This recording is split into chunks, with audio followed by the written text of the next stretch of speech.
Welcome back to Jet the Hawk reads Stubb's Clubhouse. I'm Jet the Hawk. Now let's continue where we left off. I tried to go to sleep that night, but I just couldn't. I ended up sneaking downstairs in the middle of the night and sitting in the kitchen all night, with the light on and a huge supply of caffeinated drinks. The morning soon came, and I was safe for a while. Unexpectedly, the rest of the day went off with no strange occurrences. Emily didn't see Stubb following them in his van, which was an enormous relief and a bit of hope that this might be over.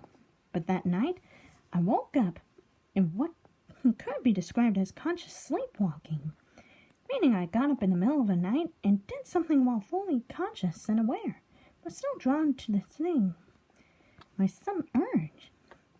I subconsciously took the tape from the drawer and placed it back into the VCR. I sat down on my couch and suddenly awoke from my sleep.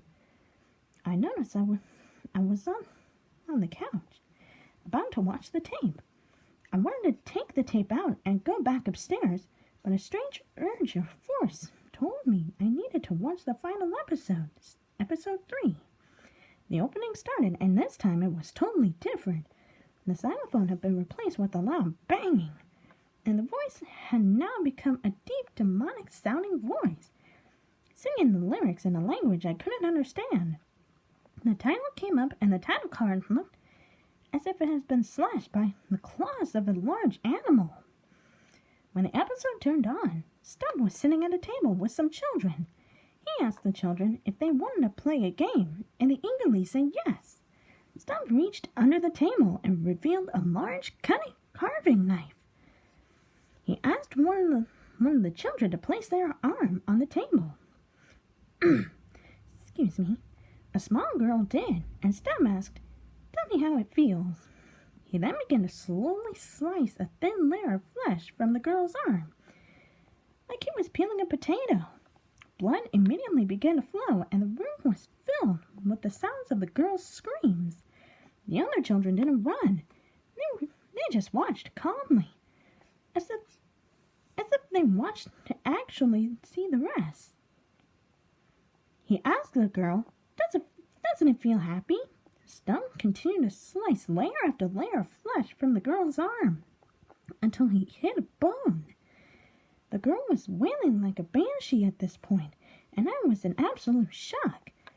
I felt like I would violently throw up at any moment.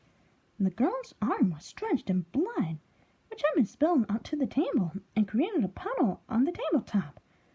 Stubb started laughing in a happy clown-like way, and the video ended. However, it then cut to another video. It was a video of Emily's room right now. She was sound asleep, standing over her bed, and looking down at her was Stubb. Suddenly, he looked at the camera with inky black eyes in his sockets. And that was Stubb's Clubhouse. I think the Lost Show creepypasta. What do I think of it? It's okay for amateur. Although there are some cliches. Actually, I take it back. There are a lot of cliches. Like the VHS tape cliche, the blood cliche, and the dying cliche. Well, basically, in a nutshell, this creepypasta is filled with cliches. I think it was probably an attempt to come up with something new, but I don't think it's working. And yeah, it might have worked. I mean, the blood cliche and the VHS tape cliche may have worked in the past, but it's not working now. Although, now the sentence structuring was alright. Paragraph structuring is, it's okay. That's all I really gotta say. Although it's not really as bad as the Yo Gabba Gabba creepypasta I read a few months ago. Although, here's the thing. If you're gonna write a creepypasta, then don't use too many cliches. Just have one cliche in there and that's it. Now, somebody told me about Rise of the Vampire Hedgehog. that was written by Bailey Maloney herself. No, she did use a blood cliche, but I'm willing to excuse that. I'm willing to excuse that because they're vampires, they drink blood.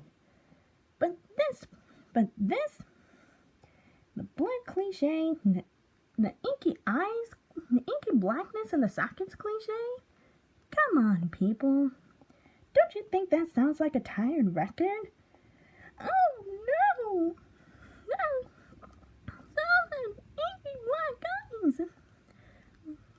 That was scaring the living daylights out of me! Come on, folks. Don't you know how many times I have been used? Alright. I'm sorry for losing it there. But, alright, so, okay, maybe this creepypasta isn't as bad as the Yo Gamma Gamma Lost episode crappypasta. But it's